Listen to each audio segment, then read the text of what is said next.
वत्स चारण लीला में भगवान ने ब्रह्मा जी को मोहित किया।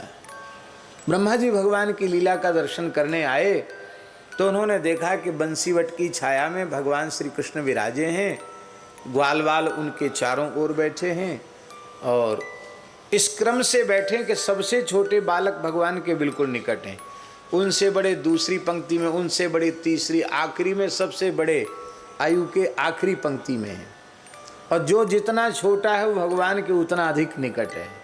और एक विशेष बात है, भगवान मानो संदेश दे रहे हैं लीला के माध्यम से, जो जितना छोटा बन के रहेगा वो हमारे उतने पास रहेगा, जितने बड़े बनते चले जाओगे उतने भगवान से दूर होते चले जाओगे, छोटे से छोटे बन जाओ। और एक विशेषता है कि भगवान की पीठ किसी को नहीं दिख रही है, सबको भगवान के मुखारविंद का दर्शन हो रहा है।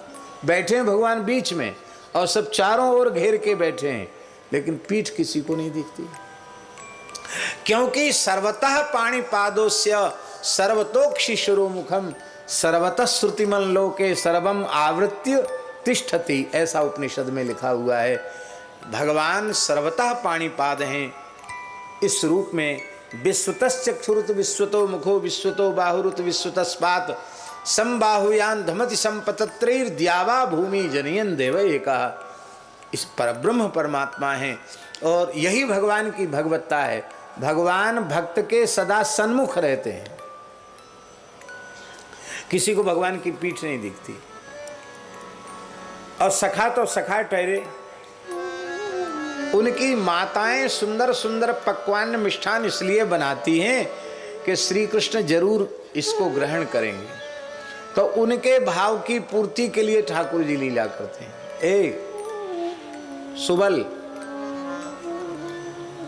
हाँ दादा कन्हैया बोल, कहा कह रहे हो है, तेरी मैया ने कैसे बनाया, दिखा तो सही, चखा तो सही। अब वो खाने लग गया, उसके खाए हुए में से पदार्थ में से ही भगवान पाने लग जाते। तेरी मैया ने कैसे बनाया, चखा के देखा। और कभी कभी कोई ग्वाल कहता, रे कन्हैया तेरी सौगंध है, मेरी मैया ने ऐसी बढ़िया धुंगारी छाछ बनाई है और तू एक घूट पी के तो देख। 2-4 घूट पी लिया उसने, फिर कहता पी के देख। ठाकुर जी पी लेते हैं। ब्रह्मा जी लीला देखने आए थे, चक्कर में पड़ गए। बोले वशिष्ठ विश्वामित्र जैसे महान ऋषि बड़ी विधि पूर्वक यज्ञ करते हैं, श्रौत यज्ञ करते हैं, चरु का निर्माण करते हैं, पुरोडास का निर्माण करते हैं और उन श्रौत यज्ञों में प्रत्यक्ष प्रकट होकर भगवान कुछ खाते नहीं हैं। तो ये कैसा परब्रह्म परमात्मा है, ग्वाल वालों की जूठन खा रहा है, ये जूठा खाने वाला परमात्मा कैसे हो सकता है। तो पहले तो ब्रह्मा जी ने बछड़ों की चोरी कर ली, फिर बाद में भगवान बछड़े खोजने गए तो बालकों की चोरी कर ली। तो 1 वर्ष तक भगवान ब्रज में बालक बन के, बछड़े बनकर भगवान ने लीला की।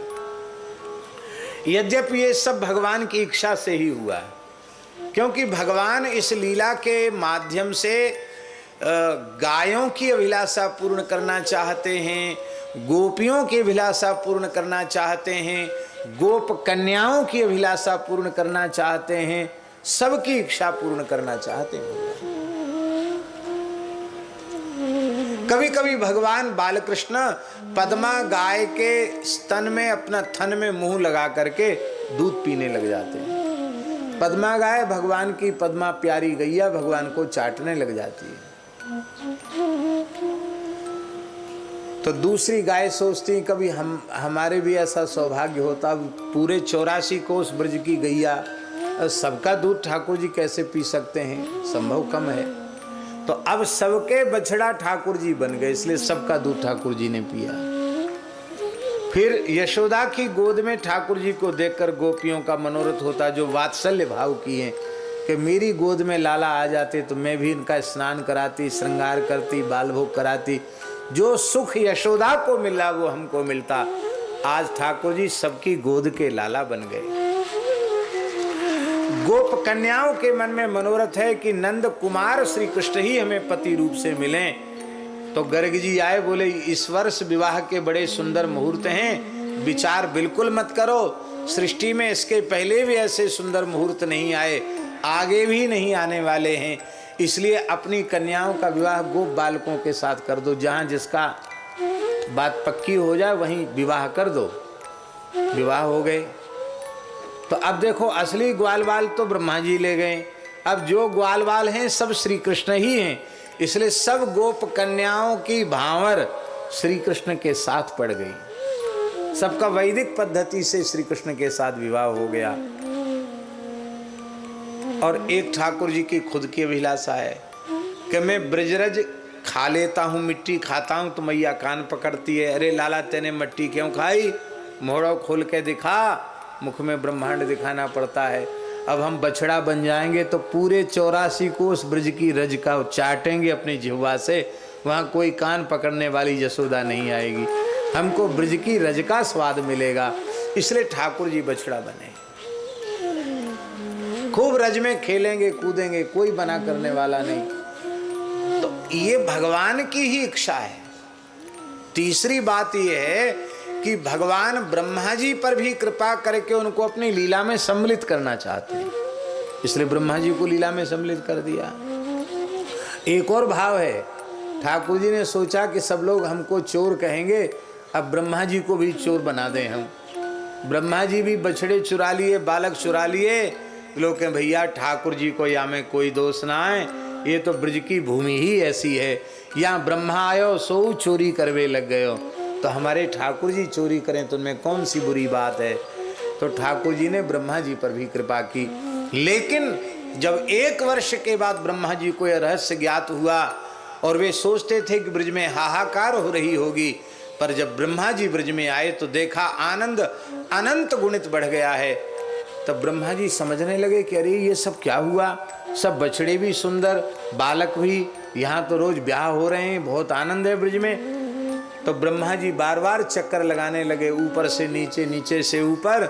वहाँ जाएं तो देखें बछड़े बालक सो रहे हैं, और यहाँ आए तो सब लीला में सम्मिलित हैं। ब्रह्मा जी समझ गए कि सब श्री कृष्ण ही हैं। तब ब्रह्मा जी ने जो वास्तविक बछड़े और बालक थे उनको वापस किया। भगवान ने अपने स्वरूपों को अपने में तिरोहित कर लिया। ब्रह्मा जी ने भगवान की बहुत लंबी स्तुति की। भागवत 10वें स्कंद पूर्वार्ध में ब्रह्मा जी की स्तुति बड़ी सुंदर है, बहुत विस्तृत स्तुति है। लेकिन भगवान ने ब्रह्मा जी को उत्तर नहीं दिया। स्तुति में कुछ प्रश्न भी पूछे, तब भी भगवान ने उत्तर नहीं दिया। ब्रह्मा जी समझ गए हमसे बड़ा अपराध हो गया, हमने 1 वर्ष तक भगवान के भक्तों को, सखाओं को भगवान से दूर रखा, तो जो भक्त भगवान का वियोग करावे वो बड़ा अपराधी है। तो अब हमें इसका प्रायश्चित करना चाहिए, भक्त भगवान का संयोग कराना चाहिए।